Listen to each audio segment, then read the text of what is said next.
qui sommes sans passé, les femmes, nous qui n'avons pas d'histoire. Depuis la nuit des temps, les femmes, nous sommes le continent noir. Aujourd'hui, c'est une grande journée pour les femmes du monde entier, comme l'est le 1er mai pour les salariés. Pour rappel, le 8 mars n'a pas été instauré par Pétain, mais par des luttes menées par des femmes dans le monde au début du XXe siècle. Le 8 mars n'est donc pas, comme aiment le dire les gardiens de la pensée unique, la journée de la femme, mais le 8 mars, c'est la journée internationale de lutte pour les droits des femmes.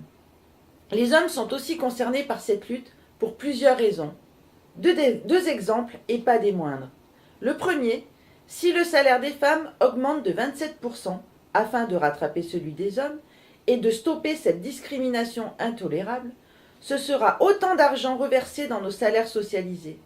Plus d'argent pour la Sécu, pour les retraites, pour l'assurance chômage qui touche tout le monde. Le deuxième, le passage aux 32 heures, revendication de la CGT, permettrait aux femmes et aux hommes de profiter de leur vie privée et familiale et diminuerait d'autant les temps partiels imposés. Je n'ai pas le temps de citer tous les exemples, mais je suis sûre que toutes et tous en avez d'autres en tête. Nos femmes esclaves et prisons nos entraves. Debout, debout. Parce que c'est la première fois en fait qu'on fait grève pour la journée des droits des femmes et que ça réfère aussi à un mouvement national, un ras-le-bol général, et aussi parce que cette inégalité salariale en fait ça fait partie des choses inadmissibles qui perdurent et pour lesquelles en fait il y a vraiment clairement un laxiste qui est opéré et qui s'inscrit dans une lecture beaucoup plus globale. Là on n'est pas forcément là que pour le travail et les inégalités salariales, il y a les violences faites aux femmes qui tuent des milliers de femmes tous les ans, et du coup on est là pour ça aussi. Alors, parce que pour moi, d'abord, c'est la journée internationale des luttes pour les droits des femmes. Du coup, le minimum, c'est qu'on soit avec elles et qu'on soit ensemble les journées de lutte. Et puis c'est le minimum qu'on ait une journée pour exprimer toutes les difficultés, les injustices, les inégalités qui existent encore. Donc bon, c'est un peu ridicule la journée des luttes comme la journée du chien ou de la grand-mère, mais ça permet quand même de faire entendre ce matin sur la radio ou à différents endroits on parlait de toutes les violences que les femmes subissent sur la planète. Et voilà. Et c'est pas parce qu'on ne vit pas comme ont vécu nos grands-mères ou nos mères qu'on n'a pas encore des milliards de choses à revendiquer, à combattre et à gagner. Parce qu'on est encore loin d'être égalitaire. Parce qu'il y a encore du boulot. Et que ça serait bien que l'égalité elle arrive pour peut-être nous, au moins nos filles, et pas que nos petites filles. Déjà que j'aimerais mieux que cette journée n'existe pas, c'est-à-dire que les droits des femmes soient respectés partout dans le monde et notamment ici en France. Donc comme c'est pas encore le cas, voilà, je trouve que c'est important de se mobiliser, de se retrouver dans un moment quand même assez joyeux. Bon, c'est important d'être là d'abord parce que je me suis engagée dans la CGT, parce que d'abord pour mon refus de l'injustice. Il y a une des injustices les plus flagrantes qu'on vit au quotidien, que je vis dans ma chair, comme d'autres femmes, et qui est complètement insupportable, c'est l'écart de salaire, l'écart de traitement, dans la vie, au travail, dans la famille, dans les couples, etc. J'ai choisi le syndicalisme, donc j'ai choisi une porte d'entrée qui est le travail, pour dire que ça ne peut pas durer, il faut qu'on change les choses. Donc je suis là et en grève et j'en suis heureuse parce que c'est assez historique pour la CGT, pour mon syndicat et le syndicalisme en général. C'est la CGT qui a l'initiative, même si c'est un appel FSU et solidaire et c'est bien qu'il soit là. C'est la première fois que la CGT a l'appel à la grève un 8 mars. C'est important et on le voit notamment par le monde qui est là aujourd'hui. C'est bien plus dynamique que d'ordinaire. On a besoin de travailler avec les associations, avec les autres syndicats, c'est évident. Mais la grève, elle légitime le mouvement. Et l'appel à la grève, on l'a fait, on a eu raison. L'appel à la grève d'aujourd'hui vient légitimer la revendication légitime que les femmes ont leur place dans ce monde, mais pas en tant que suppléantes, pas en tant que seconde de la famille. Elles ont leur place en tant qu'être humain à part entière. C'est pour ça que je suis là aujourd'hui, pour l'égalité des sexes, pour tout, le social, l'avortement, tout, pour les droits des femmes. Voilà. C'est important aussi qu'à poste égal, ancienneté égale, une femme gagne autant qu'un homme. C'est pas normal qu'elle gagne pas autant que les hommes et que voilà, donc c'est important de se mettre en grève, en lutte, en manifestation, puisque c'est que comme ça qu'on obtient des choses. Eh bien, on est quand même en 2017 et la journée des femmes, c'est important. Le sexisme, on en a ras-le-bol. Ça serait bien qu'on passe à autre chose. Une autre époque, quoi. C'est une nouvelle ère.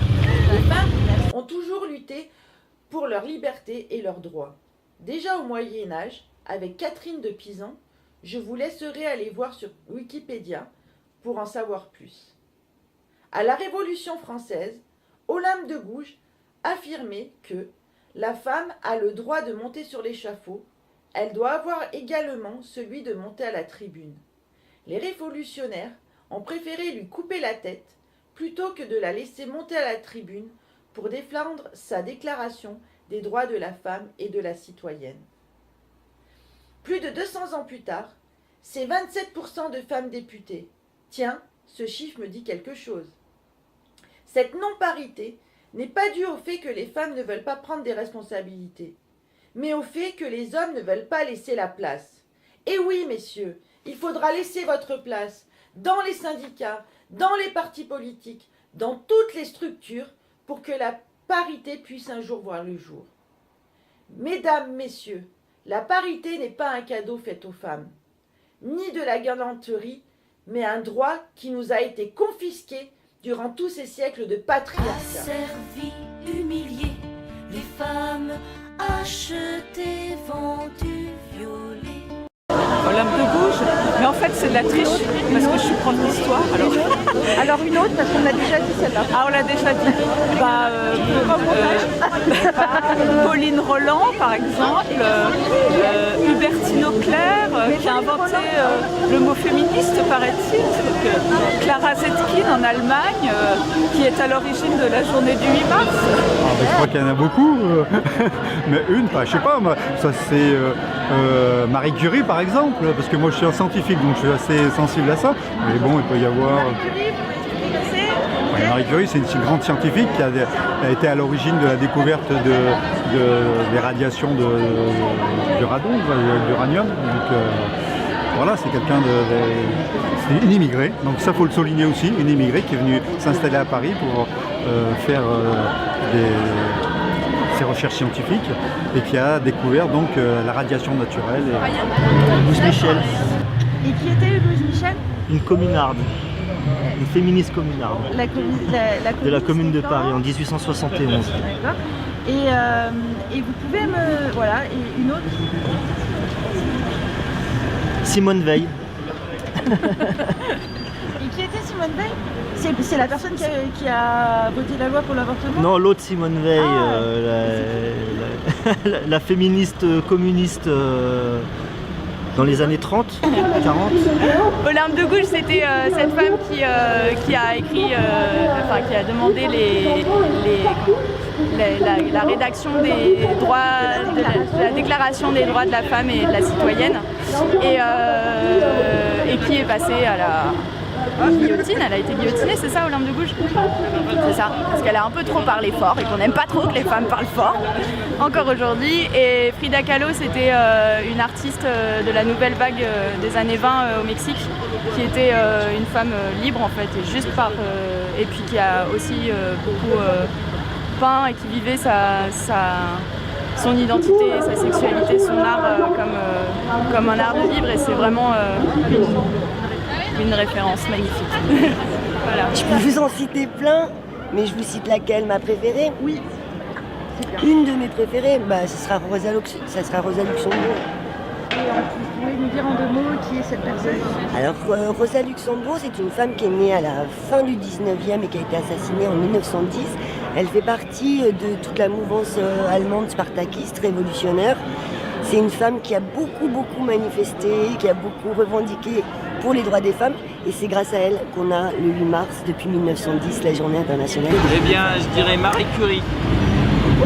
Et elle a quand même, elle a permis une avancée dans le nucléaire, et malgré ça, elle a quand même donné de sa personne. Elle a eu quand même des soucis médicaux et grâce à elle, on a appris plus de choses sur certains éléments du tableau de Mendeleïev. Bah oui, alors il y en aurait deux. Alors la première, c'est une militante qui milite avec moi, qui suit mon chemin et qui est une femme engagée, qui a du courage, qui a de l'envie. Et c'est une femme contemporaine, c'est une militante d'aujourd'hui, c'est une syndicaliste d'aujourd'hui, c'est une féministe d'aujourd'hui. Et la deuxième femme que j'aimerais, sur laquelle j'aimerais bien évidemment qu'on discute, c'est la passionnariat. Et j'aime beaucoup cette femme pour plein de raisons politiques, mais pour une raison, c'est qu'elle a toujours su associer, même si c'était pas facile, le fait d'être une mère, puisqu'elle avait 6 enfants, et le fait d'être militante politique. D'accord. Et elle a existé dans quelle année? C'est une militante espagnole, notamment pendant la guerre d'Espagne. Et c'est une militante antifasciste notamment. C'est une femme pleine de courage et ce qui me plaît, c'est qu'aujourd'hui, quand on parle de l'une d'entre nous, on l'assimile souvent à la passionnariat. C'est un surnom qu'elle avait parce que justement, c'est une femme passionnée qui va... Ça sort d'elle, voilà, ça sort d'elle. Alors mon premier mot de passe, c'était Olympe de Gouges. C'était une révolutionnaire qui a écrit la Déclaration des droits de la femme et de la citoyenne et qui s'est fait couper la tête parce que c'était un peu trop avant-gardiste en fait.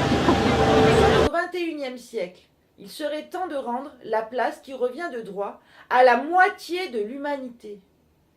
Et ce, même si les femmes ne subissaient pas toutes ces attaques. Si depuis 1945, les femmes ont le droit de voter, il faudra attendre les années 70 pour que le droit français avance en leur faveur. Mais des droits toujours remis en cause. Le droit à l'avortement en est un particulièrement en danger. Nous sommes en pleine élection présidentielle avec un Fillon qui dit qu'il ne peut pas être d'accord avec l'avortement, avec une Le Pen qui veut supprimer le remboursement de l'avortement, d'autres qui prônent une politique d'austérité, qui entraîne des fermetures de centres IVG et de plannings familiaux. Le droit de disposer de son corps est un droit fondamental. Nous devons toujours être vigilants pour garder ce droit. C'est la base de l'égalité des droits et de la liberté. Dans toutes les maisons, les femmes hors du monde reléguées. Mais la question du droit des femmes concerne aussi les hommes, donc c'est pour ça que je suis là.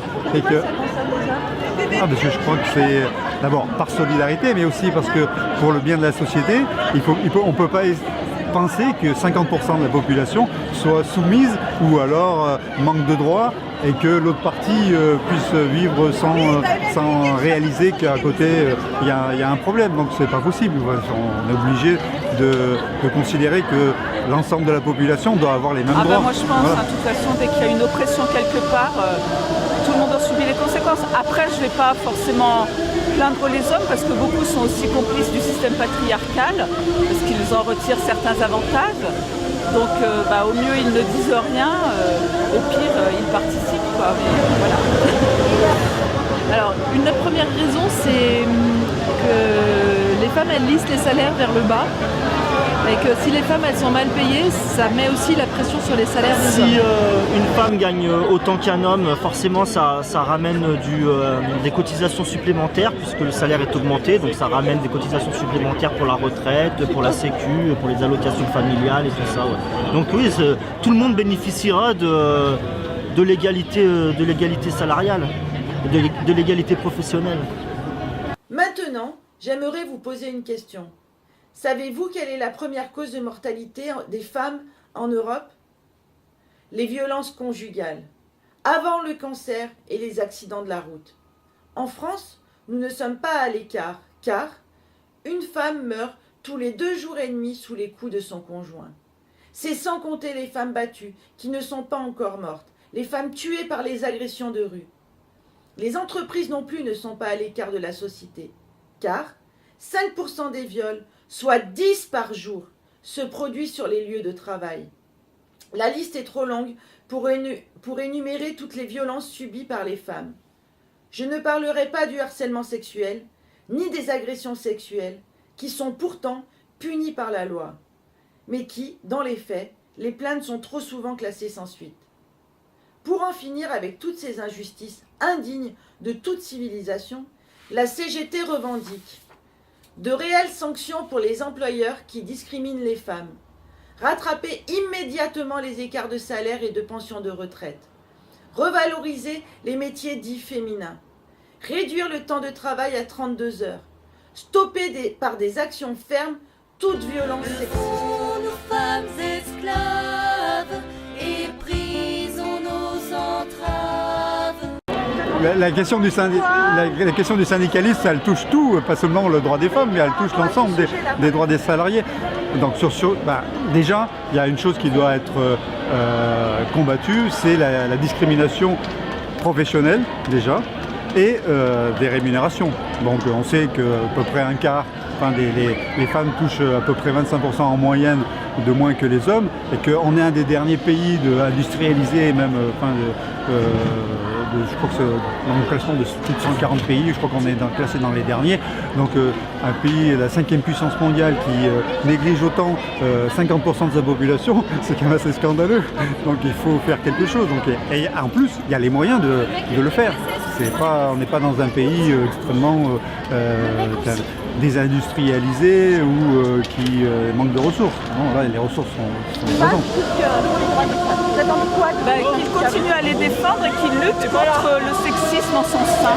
Pour moi, la première chose à faire au niveau du syndicat, c'est que les garçons laissent de la place aux filles et qu'il y ait des filles qui représentent elles-mêmes leurs revendications et puissent les défendre. Donc qu'il y ait un minimum... moi je suis pas non plus la parité, une fille, un garçon, si c'est pour se taper des tâtures, ça n'a pas d'intérêt. Mais en tout cas qu'il y ait vraiment de la place dans les syndicats, qu'il y ait des femmes à des postes de responsabilité, qu'on arrête de voir tout le temps des hommes blancs défendre les causes des femmes ou les causes des immigrés ou les causes des pauvres ou tout ce qu'ils ne sont pas. Donc déjà leur faire de la place dans le syndicat, en tant que permanente, en tant que responsable. Ensuite combattre pour l'égalité au sein du travail, donc le minimum c'est l'égalité des salaires. Travailler la question des violences parce que le travail comme la sphère conjugale, c'est quand même des lieux où il y a énormément de violences faites aux femmes. On sait que les agressions sexuelles et toutes ces choses, c'est quand même du lot commun. Donc être très vigilant sur ces questions, faire attention au sexisme ordinaire, à comment on a encore tendance à enfermer les femmes dans un rôle de potiche, de poupée, pour faire joli ou pour faire un petit peu égalitaire, même si on ne l'est pas. Enfin, moi, je pense que le syndicat a des milliards de batailles à mener autour de la question des femmes. La CGT, c'est surtout sur le monde du travail et qu'il y ait vraiment une prise en compte dans les entreprises et que ça soit une revendication qui soit vraiment portée en priorité au sein des entreprises. C'est bien qu'un syndicat montre la voie, les pratiques à avoir,